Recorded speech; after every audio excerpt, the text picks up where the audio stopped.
Hello and welcome to an introduction to calf nutrition and management. My name is Dr. Jim Quigley and I'm Managing Director for Calf Notes Consulting and author of the website calfnotes.com. This video, Colostrum Management, is part of a larger series of videos on calf nutrition soon to be available at calfnotes.com. Feeding colostrum is one of the most important management responsibilities we have for a newborn calf. How we do this sets the stage for the calf's health, growth, and future milk production. This video provides you with an overview of colostrum management and highlights some of the key aspects of how to manage the colostrum program properly.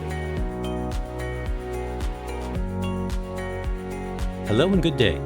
The title of this presentation is Colostrum Management. I note Unit 1 because this is a part of a larger series of presentations of training videos entitled An Introduction to Calf Nutrition and Management that will be available in the near future at the calfnotes.com website. There are 4 sections to this presentation. Section 1 is the introduction, where we will cover definitions, nutrient composition and transition milk, and immunoglobulins. Section 2 contains topics of colostrum from the cow, colostrum synthesis, variability, and quality, and using the refractometer. In Section 3, we'll discuss IgG absorption, timing of colostrum feeding and management, the amounts of colostrum to feed, methods of feeding, and feeding post-day 1. In Section 4, we will discuss colostrum management, contamination and storage, pasteurization, and miscellaneous topics. Let's move to Section 1, definitions, nutrient composition, transition milk, and immunoglobulins. We can define colostrum as the lacteal secretions produced in the first 24 hours after calving. On the other hand, transition milk is produced during the second and third days after calving. First milking colostrum is produced in the first milking after calving and almost always has the highest concentration of immunoglobulins, protein, and solids. Well, what is colostrum?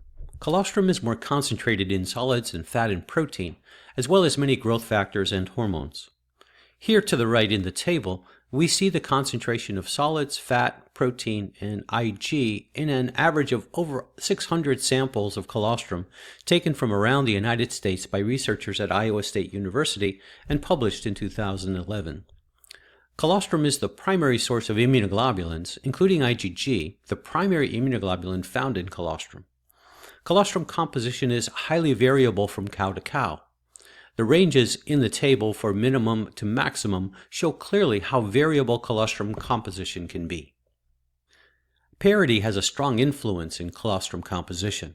In the same study as in the previous slide, the researchers showed that colostrum from older cows, that is, 3 parities or older, had greatest concentration of Ig, while colostrum from first lactation cows was highest in fat. We can see here in the table that parities 1, 2, and 3 plus, the IgG concentrations increased linearly with increasing parity, whereas colostrum from the first lactation cows was highest in fat compared to the others. This is research from a long time ago. It was a review of older studies and published in 1979. It summarized the change in composition of various components of colostrum with increasing milking number and compared that to whole milk. We see linear declines in solids as well as declines in protein and fat with increasing milking number. The highest concentration of solids, protein, and fat were always in that first milking. In addition to nutrients, colostrum contains large amounts of growth factors and hormones. The concentration of these proteins declines with milking number to normal concentrations in milk.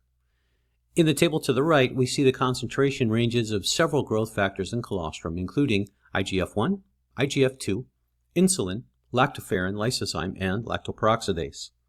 Concentrations in colostrum are multiple times higher than what we find in whole milk. For example, IGF-1 can range from 550 to more than 2,000 micrograms per liter, compared to less than 10 micrograms of IGF in 1 liter of whole milk. The role of these compounds is not fully understood, but are probably associated with the maturation of the intestine. Well, we know that colostrum quality varies, but consider for a moment what effect this might have on the calf, from an immunological and a nutritional perspective. Well, let's consider colostrum from 2 cows that are described in the slide. Colostrum 1 contains 24% solids, 5% fat, 15% protein, and 102 grams of IgG per liter. Compare this with colostrum 2, which contains 14% solids, 3.2% fat, 8% protein, and only 27 grams of IgG per liter. Which do you think will provide the greatest benefit to the newborn calf? The effect on energy and protein nutrition can be profound. Remember, calves are born with very limited energy stores, so poor quality colostrum, whether too little fat or protein, can cause a calf to use its limited energy reserves too quickly. This can be life-threatening, so ensuring the colostrum is adequate is essential. We'll see how to manage this variation to give the calf a fighting chance. Okay, let's have a look at the immune components of colostrum and see how they protect the calf. Well, let's discuss in more detail about the importance of immunoglobulins. Immunoglobulins are proteins that are produced by the immune cells that recognize proteins that are foreign to the animal's body. Once recognized, the immune system will attack the foreign agent and kill it. The real challenge here is that calves are born with few or no immunoglobulins and acquire them by drinking colostrum in the first 24 hours after birth. Here we see the structures of three types of immunoglobulins. The basic structure of the IgG molecule looks somewhat like a letter Y. We have what's called heavy chains and light chains that form the structure. IgG comprises 80 to 90% of all the immunoglobulin in colostrum. IgM is a much larger molecule and is really composed of 5 IgG molecules that are attached to a center protein called the J chain. It comprises between 5 and 10% of immunoglobulins in colostrum. IgA is found in about 5 to 10% of the immunoglobulins in colostrum and is 2 IgG molecules centered around a central protein. The upper portion of the letter Y is organized to recognize specific locations or binding sites on foreign agents, including bacteria, viruses, and other bad things that are not part of the animal's body. The upper portion is sometimes called the FAB region. There may be several different types of immunoglobulins that are specific for different binding sites on the same organism. Once it finds a place to bind, the lower part of the molecule, called the FC region, changes in structure and begins sending signals to the rest of the immune system. Hey, I found something bad. Come here and kill it. So, something to think about. We usually think of colostrum quality as the IgG concentration, but there are many more components in colostrum than just IgG. So, how do you define quality colostrum to your clients? Have you discussed the role that other components might play in calf growth and health? The idea that colostrum is variable in immune components and nutrients is something that we need to continue to reinforce with our clients. Many researchers around the globe are studying the role of growth factors, hormones, and nutrients in colostrum on gut integrity, cell growth and maturation, and even herd longevity. It's clearer than ever before that good colostrum is essential for the calf. Let's summarize section 1. Colostrum is the secretion from the udder in the first day after calving. Transition milk is collected during days 2 and 3. The composition of colostrum, especially of IgG, is much different from normal milk and is highly variable. Colostrum contains many immune components, especially the IgG, that are critical to the calf's ability to recognize foreign agents. In this section, we looked at how colostrum is different from milk, and we saw a bit about the Ig it contains. In the next section, we'll look at how colostrum is made and go deeper into the role of immunoglobulins in calf health. Stay tuned. In Section 2, Colostrum from the Cow, we'll discuss colostrum synthesis, variability and quality, and using the refractometer. Immunoglobulins that are derived from colostrum originally come from the blood of the animal. The immunoglobulins normally circulate in the cow's bloodstream, providing protection against infective agents. We generally think that older cows have been exposed to more pathogens over their lifetimes and will have higher IgG concentrations. But there is certainly an influence of the cow's stress level and overall immune status. Beginning about 3 weeks before calving, IgG molecules will begin to accumulate in the udder, increasing in concentration as the cow prepares for calving. The process appears to be dependent on the hormonal changes that are taking place within the cow during the lead up to calving. IgA and IgM molecules are produced in smaller amounts within the udder and don't come from the circulation. Researchers from Iowa State showed the variability in IgG concentration in nearly 700 samples of colostrum collected from around the United States. The x-axis in this graph shows the IgG concentrations ranging from about 10 grams per liter to as high as 170 grams per liter. There is somewhat of a normal curve here, with the highest number of samples being in the 60 to 70 gram per liter range. Now, there are many factors that influence colostrum quality. The breed of cow affects colostrum quality. Holsteins tend to have the lowest quality colostrum versus Jerseys, which tend to have better colostrum quality. Parity affects IgG, as we've seen already. Greater number of vaccinations tend to increase the IgG concentration in colostrum. Milking number as well, as we've seen. The time after calving can affect IgG. Longer times after calving tend to reduce colostrum quality. Also, volume tends to be negatively associated with colostrum quality. And animal stress, heat stress, and disease can all depress the quality of IgG and colostrum.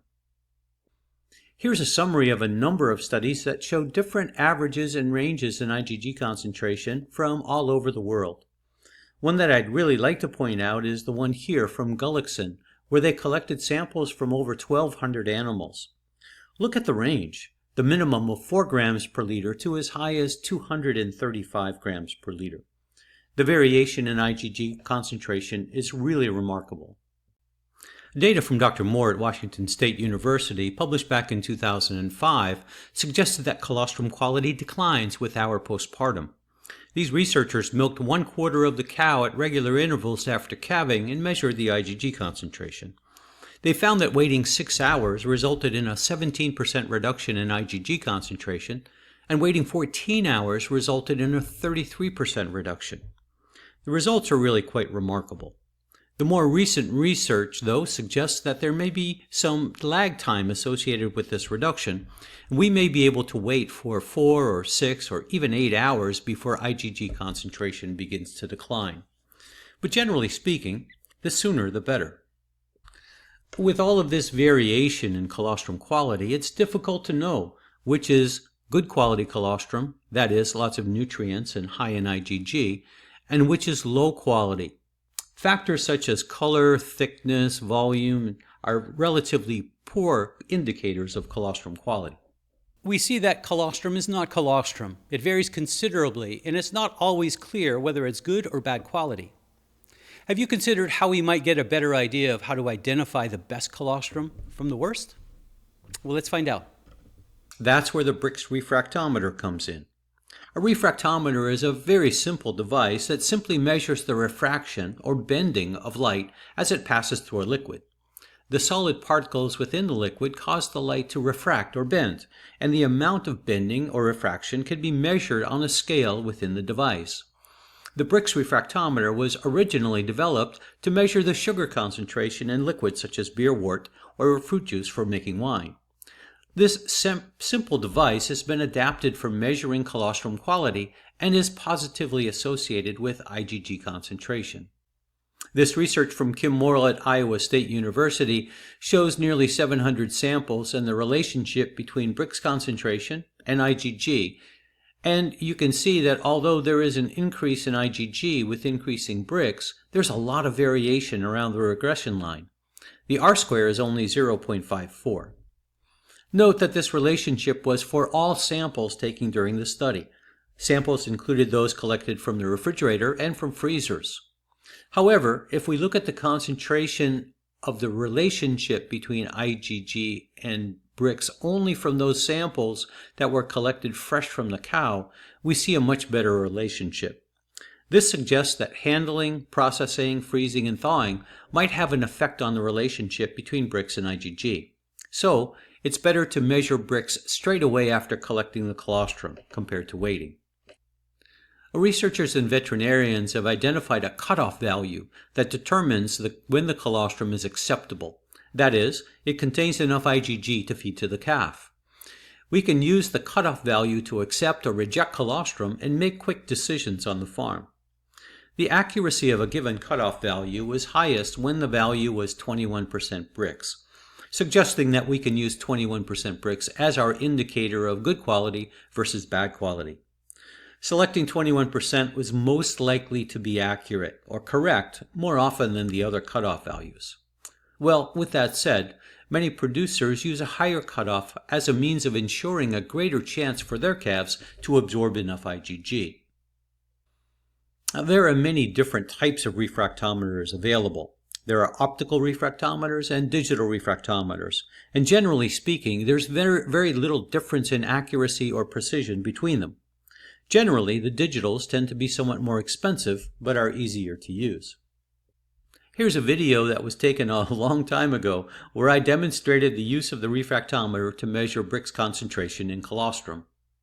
Well, this short video was taken many years ago when I worked for Cargill. Here I show how to use an optical refractometer to measure colostrum Brix. Well, let's have a peek at this young man.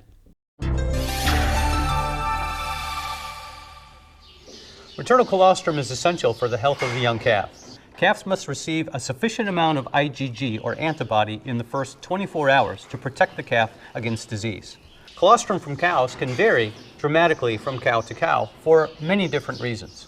Therefore, it's essential that we measure the IgG concentration in colostrum before feeding to the young calf. We can measure colostrum quality using the Brix refractometer. This Brix refractometer first must be calibrated using distilled water. I'll place 2 drops of distilled water on the reticle of the refractometer, and then using the calibration screw, we'll set the scale in the refractometer to 0. Then, removing the water, I'm prepared to measure the IgG concentration of colostrum. I'll place 2 drops of colostrum onto the reticle of the refractometer. Then, looking into the light, I measure the IgG concentration using the Brix scale on this refractometer.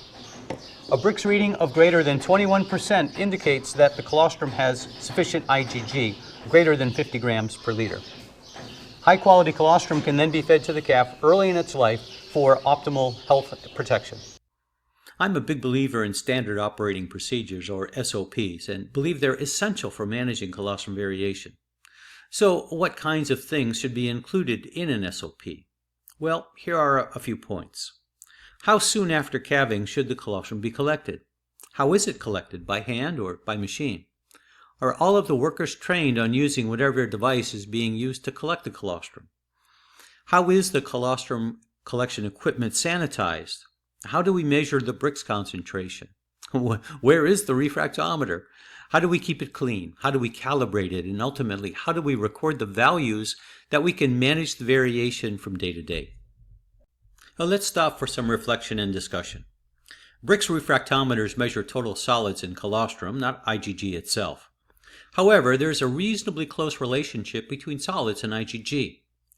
A refractometer is not 100% accurate, but can safely eliminate poor quality colostrum. It's fast and it's cheap. So, something to think about.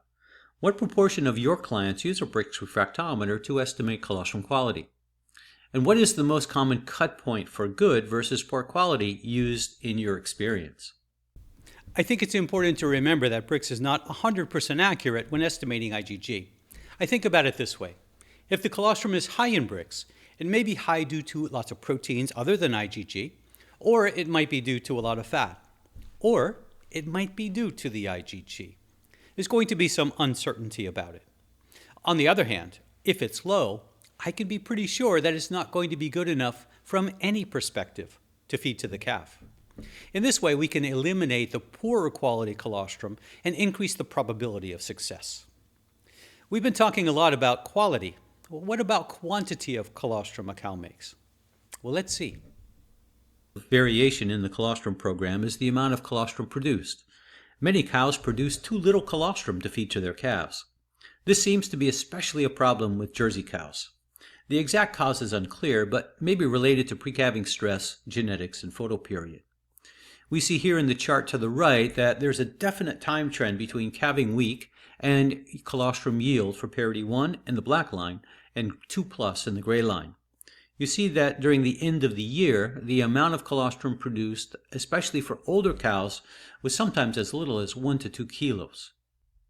So, to summarize, the variation in concentration of IgG and other proteins in colostrum is huge. Poor quality colostrum is a big problem on many farms, and a Brix refractometer is a great tool to reduce the variation in colostrum feeding. In this section, we looked at the variation in IgG concentration in colostrum, as well as the variability in amounts of colostrum produced by the cow. The refractometer, though imperfect, is our current best management practice for the farm.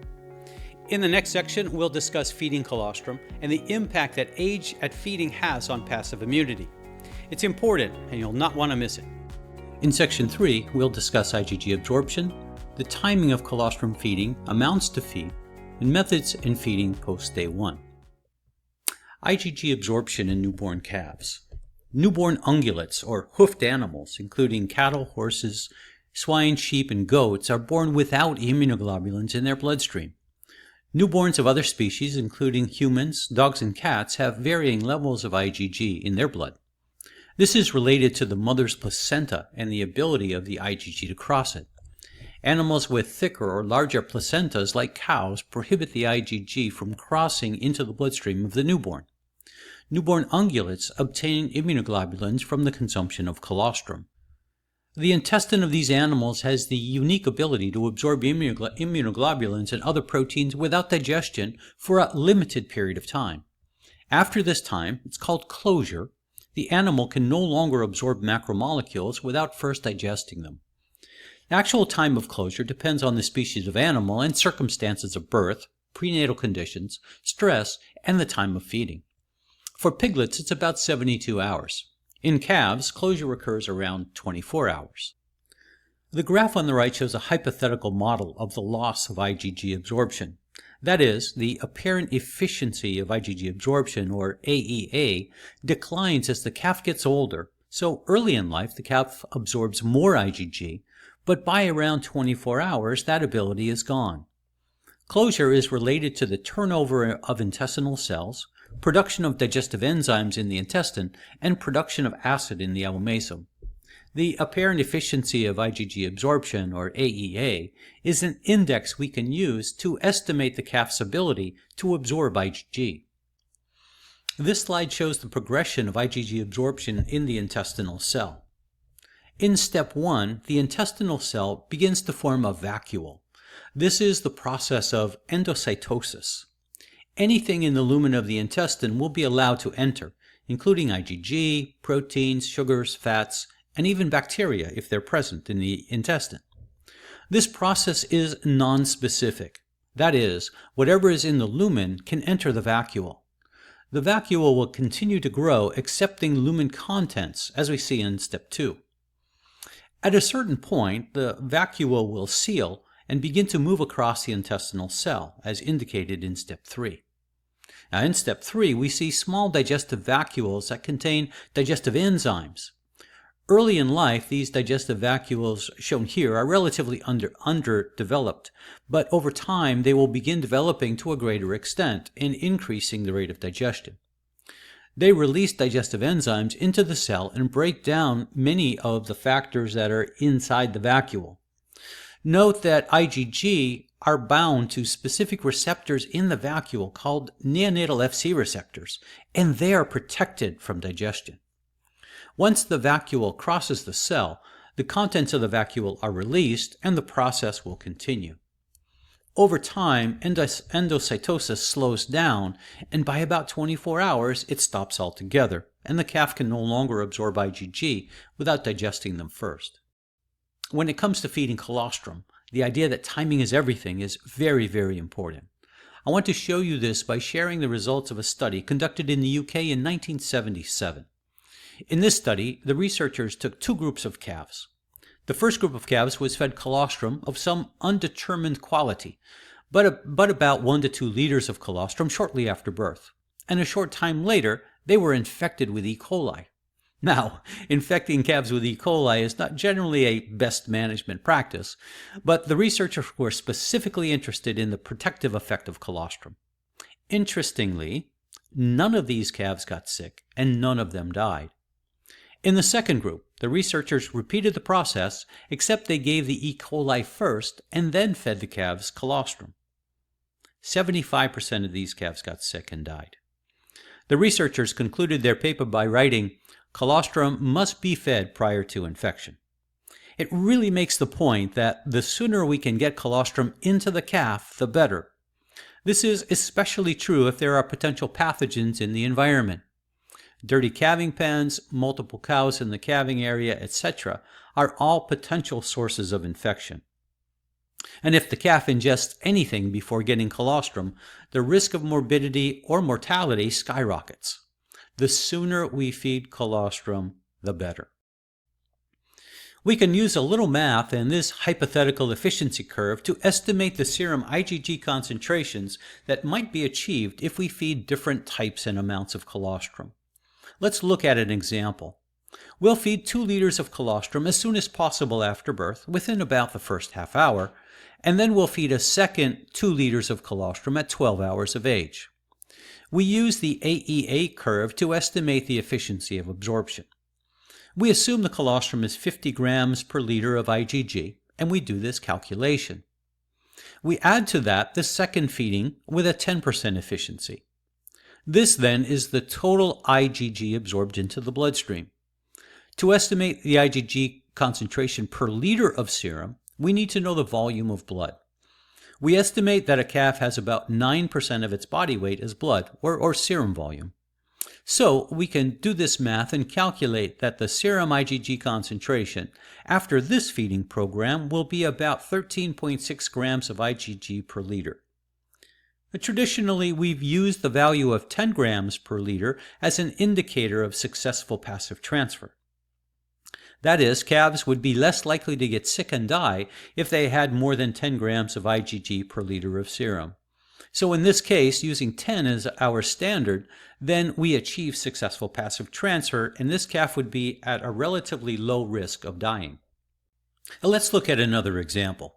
Here we feed 4 liters of colostrum at that first feeding, so in this case we take advantage of the higher efficiency of absorption. Using the same math, we calculate the calf will have about 22.2 grams of IgG per liter of serum at 24 hours of age. That is, after closure. This is much higher, and the calf will be at less risk of getting sick. This is exactly why many advisors recommend feeding 4 liters of colostrum by tube to newborn Holstein calves as soon as possible after birth.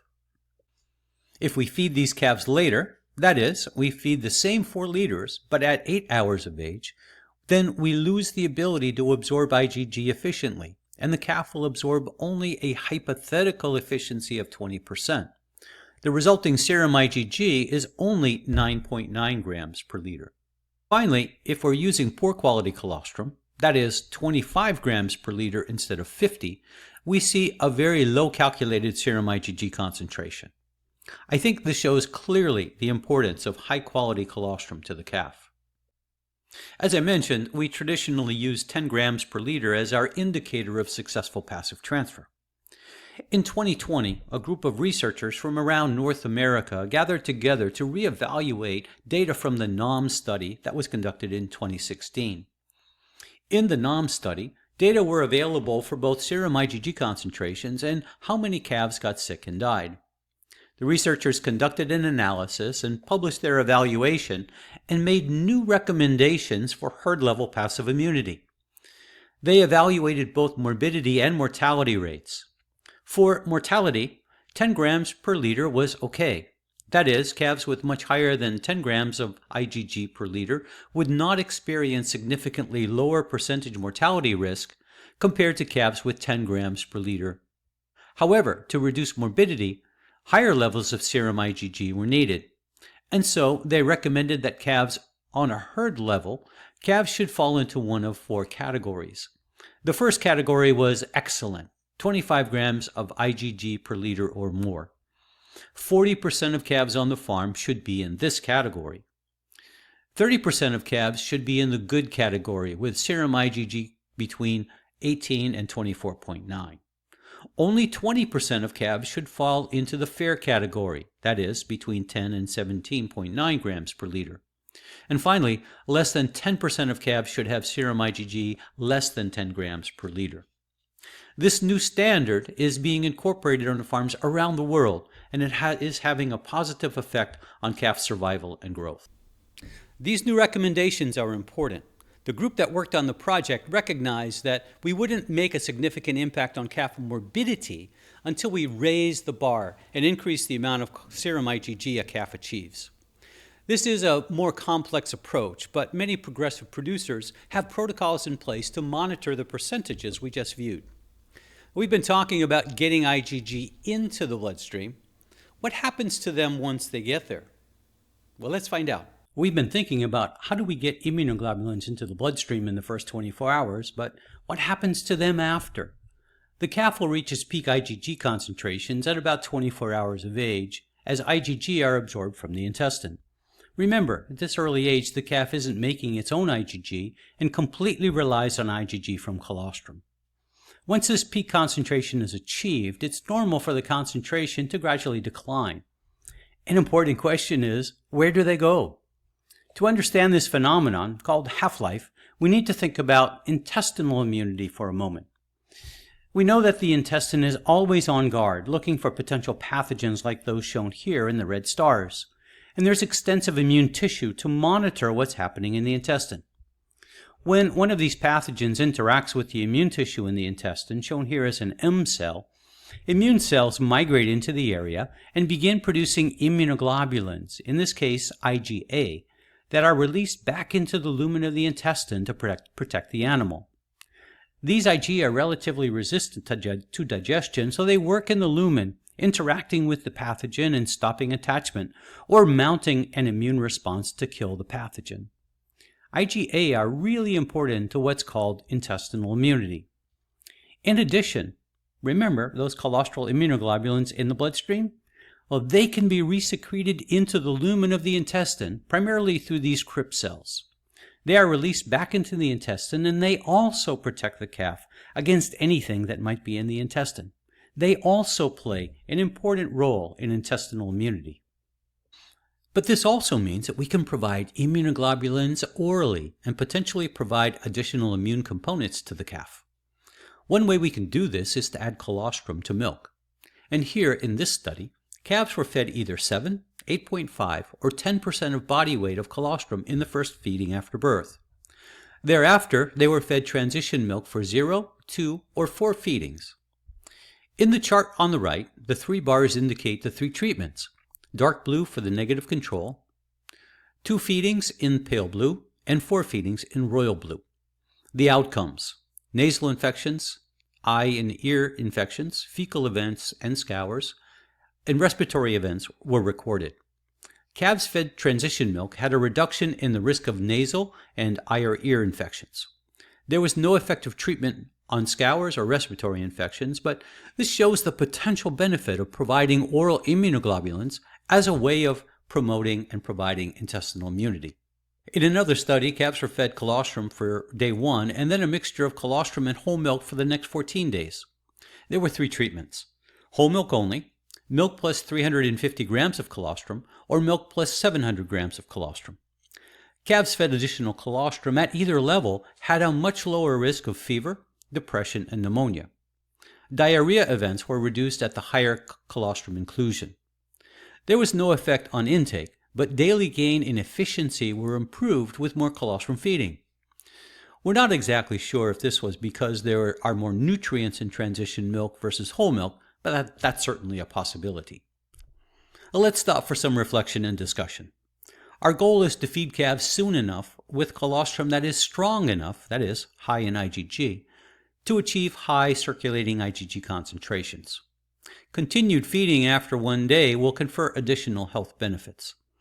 Oral immunoglobulins can partially survive digestion and provide immune support to the intestine. Monitoring serum IgG in calves gives us important information about the quality of the colostrum program. So, something to think about. How many of your clients use a Brix refractometer on a regular basis? Do they know the implications of low IgG in their calves? And how do they manage that information? The key point on this slide is, do they manage the information? Many producers I know monitor colostrum quality or serum IgG, but much of the information is tucked away inside a notebook or an Excel spreadsheet. The information is too valuable not to be used. There's a lot of resources available on websites such as Calf Notes that can help producers better manage this info. Well, let's summarize the feeding section and move to our final section on farm management. It's the place where the rubber hits the road. The Section 3 summary is in this slide. Feed high-quality colostrum as soon as possible after birth to achieve our farm-level goals as the new standard for modern dairy farms. About 40% of calves on a farm should have more than 25 grams of IgG per liter of serum. Research shows clearly that managing the colostrum program aggressively is the only way to achieve this goal. In our next and final section, management, we'll discuss contamination in storage, pasteurization, and miscellaneous topics. Colostrum cleanliness is a critical factor affecting the health of the calf. Research indicates that much of the colostrum fed to calves contains large numbers of bacteria. Contaminated colostrum reduces the efficiency of absorption and may cause diseases such as Johne's disease, salmonellosis, and others. Colostrum contamination is common on many dairy farms. Here are just a few examples of some management practices that really are inadequate to properly manage colostrum cleanliness. Let's not refer to these as best management practices. This slide shows an example of what can happen when colostrum is left unprotected for an extended period. We know that bacteria in colostrum can double about every 20 minutes when maintained at conditions that promote bacterial growth. As a result, colostrum, even with low bacterial counts, can exceed 1 million CFU per milliliter within a few hours. This is a major source of bacterial contamination. Let me show you an example of what that might look like. Let's begin with a bottle of colostrum that's very clean, with only 10,000 bacteria, or colony-forming units, per milliliter. Generally, it's preferred that colostrum have less than 100,000 CFU per mil of total bacteria and less than 10,000 CFU per mil of coliforms. At time 0, we'll let this colostrum set without cooling, freezing, or addition of preservatives and watch what happens. We can see that the contamination increases dramatically as bacteria double every 20 minutes. By 2 hours and 20 minutes, our colostrum sample has exceeded 1.2 million CFU per milliliter. Clearly, leaving colostrum unprotected for extended periods is a major problem. This slide shows the results of a study that evaluated the effect of storage on bacterial counts. Colostrum was collected into clean equipment and stored in a farm refrigerator at 4 degrees Celsius or at room temperature for 24, 48, or 96 hours. The data are reported on the chart at the right. The x-axis contains the time of storage, and the y-axis is the total plate counts in thousands of CFU per mil. Values at 0 hours were 100,000 CFU, which is about the maximum we want to see in colostrum. Samples in the fridge increased to 500,000 CFU per mil by 24 hours, and by 48 hours those samples had reached 4 million CFUs. By 96 hours, counts declined, probably as a result of fermentation, which would kill off bacteria and reduce the counts to about 1.5 million. When the samples were left at room temperature by 24 hours, as shown in the blue, the total plate counts were 18 million CFUs at 24 hours. I couldn't get that on the graph, but here it is in real life. At 48 hours, the counts declined to 4.1 million and stayed there until about 96 hours. Using 100,000 CFU as our maximum recommendation, we can see that leaving colostrum in the refrigerator for any amount of time is generally a bad idea. Researchers from Iowa State also measured the total plate counts in colostrum samples collected from farms around the United States. They collected samples fresh from the cow, from the freezer, or from samples stored in a farm refrigerator. In the chart, the categories are less than 1,000 CFUs in blue, yellow was 100 to 500,000, orange 500,000 to 1 million, and red was 1 million CFUs or more. Of the fresh samples, 67% were less than 100,000 CFUs, indicating that most farmers are doing a pretty good job with initial collection of colostrum. 16% were between 100 and 500,000, and only 12% of samples were more than 1 million. Let's look at the frozen samples at the right. They were relatively similar to the fresh samples. About 60% had less than 100,000 CFUs, 19% were between 100 and 500,000, and only 11% more than a million. The problem comes with the samples stored in the refrigerator. In this case, only 23% were less than 100,000, and 38% were more than a million. If we add the two worst categories together, almost 60% of the samples were at least 500,000 or more, indicating that the colostrum maintained in refrigerators was a significant problem on these dairy farms. My general recommendation is to use the refrigerator for no more than 24 hours. If colostrum will not be used the same day as it was collected, it should be frozen. Refrigerators are generally a bad idea when it comes to colostrum storage. It's unfortunate that too many producers rely on a fridge thinking that colostrum is just like milk and has a long shelf life. It doesn't. I like to tell producers that colostrum should be in one of two places, inside the calf or inside a freezer. Now let's take a look at some typical methods of storing colostrum. There are many ways of storing colostrum on the farm. Here are just a few examples of homemade approaches using bottles, gallon jugs, bottles with gloves. Some farmers use large containers. This is a problem because these containers may take a long time to get cold and freeze, and the center part of the colostrum here might ferment. Pre-chilling can minimize this risk, but that's not a common practice. It's really not a good idea to store colostrum in these large containers. Many producers use Ziploc bags, and if you do, I recommend 2 Ziploc bags and make sure they don't leak. Separating bags in the freezer with cardboard also helps getting them out of the freezer. More commercial approaches are available as well. We see perfect udder bags and similar types of products. These are single-use bags and are clean and may be fitted with individual nipples or tubes if desired. They're easy to store and can be used to pasteurize inside the bag. Another commercial product called Colostrum system uses plastic containers. These are excellent options and I highly recommend their use. Many companies have available equipment to quickly thaw frozen colostrum within about a half an hour.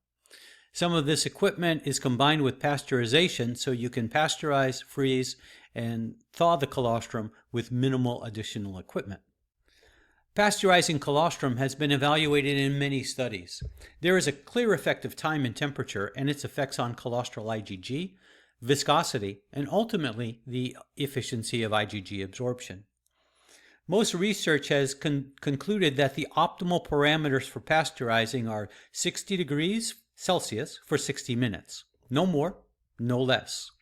Colostrum is quite sensitive to heat, and exceeding 60 degrees can denature many of the proteins. More than 60 minutes is also deleterious to the product. However, when done properly, it improves colostrum in many ways. Pasteurized colostrum has greater IgG absorption, and the efficiency of absorption is improved. There are many other examples of similar improvements when colostrum was properly pasteurized. This is a key reason that colostrum pasteurization is highly recommended. A common question is, should I feed my calves by tube or with a nipple bottle? The difference in IgG absorption or efficiency of IgG absorption is relatively small. There may be a slight reduction in AEA with tubing, but the advantages far outweigh the potential reduction in serum IgG. Feeding calves with a tube allows you to decide how much colostrum the calf receives and doesn't leave the choice up to the calf. It also allows you to feed animals as soon as possible. Calves may not be ready to nurse from a nipple immediately after calving, and it may be several hours depending on their calving ease score. Keep in mind that workers need to be carefully trained on how to use an esophageal feeder and to properly sanitize it after each use. Allowing the calf to nurse is, in my opinion, a very bad idea. Calves that nurse the dam consume less colostrum. They begin consuming colostrum later compared to when they are bottle fed or tubed. Serum IgG concentrations in calves allowed to nurse are usually much lower. Incidence of disease is higher and mortality is higher. The graph at the bottom right shows a percentage of calves in various studies that didn't get up and nurse for at least 8 hours.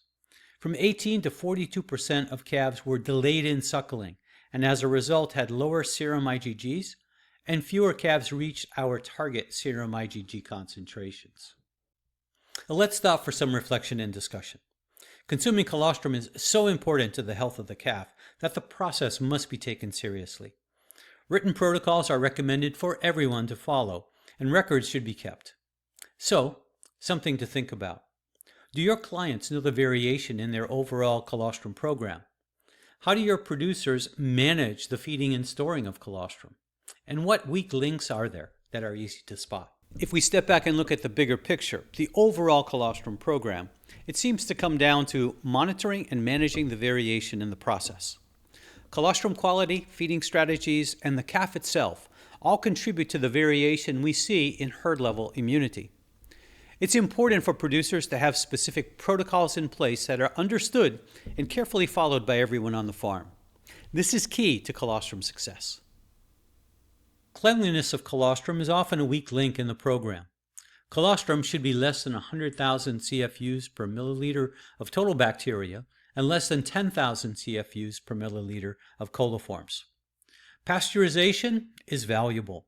Feed calves by tube or bottle. I recommend by tube. And feeding at birth is the best management practice. I tend to recommend feeding by tube simply because you can control the quantity and the timing of colostrum feeding. Here are a few additional resources if you're interested in learning more about colostrum management. Well, congratulations! You've completed the Introduction to Colostrum Management. I hope you found it useful and informative. More resources like this video are available at calfnotes.com. Be sure to stop by and have a look. Well, thanks for watching.